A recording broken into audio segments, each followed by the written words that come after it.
Good morning guys, কেমন আছো তোমরা সবাই? আশা করি অনেক ভালো আছো আর আমিও অনেক ভালো আছি। তো প্রথমেই তোমাদের কাছে আমি ক্ষমা চেয়ে নিচ্ছি।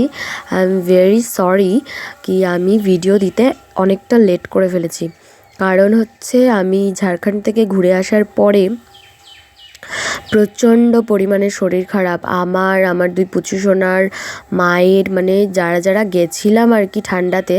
তো এমনি শীতকাল ছিল, তারপরে তো আরও জানো ঠান্ডার সময় কি হয়, ঠান্ডা লেগে একদম বিচ্ছিরি অবস্থা হয়ে গেছে সবার।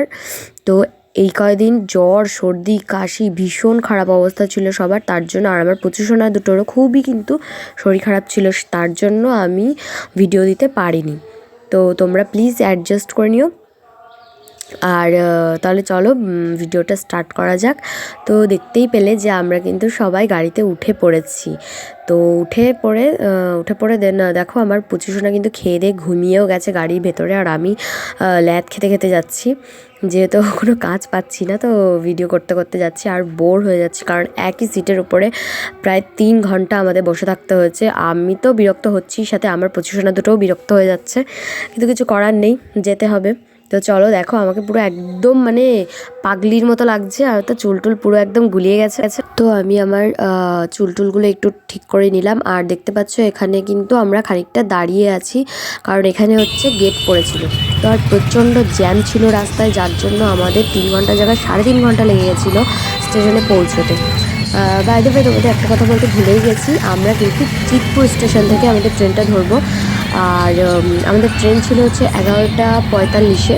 তো সেই জন্য আমরা কিন্তু সকাল 6:30টার সময় বেরিয়ে গেছিলাম, কিন্তু রাস্তায় এত জ্যাম ছিল যে আমাদের পৌঁছতেই মানে অলমোস্ট 3.5 ঘন্টা তো লেগেই গেছিলো।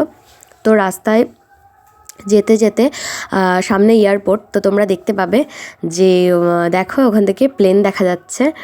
আর আমরা তো খুব মজা পেয়ে গেছিলাম প্লেন দেখে। আর আমাদের যে দিশা ছিল আমার পাশে, মানে আমার ভাগ্নি, ও তো খুব জোরে জোরে চেঁচাচ্ছিল, মামি দেখো প্লেন, মামি দেখো প্লেন। আমার পুচু সোনা দুটোকেও দেখাচ্ছিলাম যে বাবা দেখো প্লেন দেখো। তো তারপর দেখো দেন আমাদের মাথার উপর দিয়ে একটা প্লেন উড়ে গেল। তো ওটা একদম এত ক্লোজ থেকে আমরা দেখেছি, মানে একদম মাথার উপর দিয়ে গেছে, জাস্ট কিছুটা দূরে ছিল। তো আমি পুচু সোনাদেরকে দেখাচ্ছিলাম।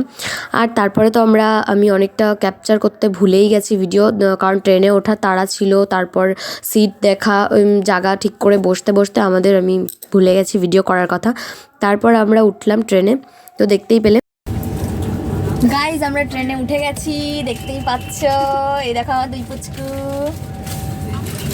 আর দেখো এখন লাঞ্চ টাইম চলে এসছে, তো সবাই লাঞ্চ করতে ব্যস্ত।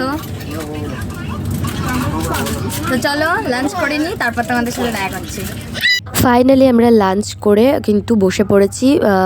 লাঞ্চে আমরা খেয়েছি কিন্তু লুচি আর আলুর দম, যেটা আমার মা, মানে আমার শাশুড়ি মা বাড়ি থেকে বানিয়ে নিয়ে গেছিলো। তো তারপরে হচ্ছে আমরা একটু ঝালমুড়ি উঠেছিল, ঝালমুড়ি খেয়ে নিলাম। তো ঝালমুড়ি খেয়ে যে যা সিটে বসে আছি।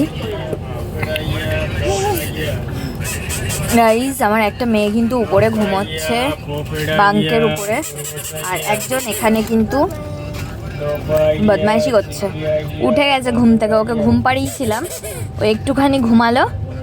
আর এই যেহেতু চারিদিক থেকে সব লোকজন আসা যাওয়া করছে, তার জন্য উঠে গেছে।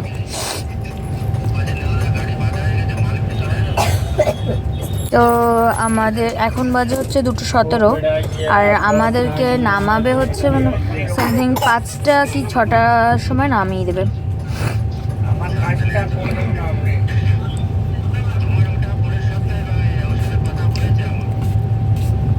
তো আমরা ঘুমিয়ে উঠে তারপরে দেখো আমরা কিন্তু প্রায় আমাদের গন্তব্যস্থলের অনেকটাই কাছাকাছি চলে এসেছি। এটা হচ্ছে আসানসোল জাংশন, তার কিছুটা দূরে গেলেই, মানে কিছু স্টেশন পরে গেলেই কিন্তু আমরা নেমে যাব।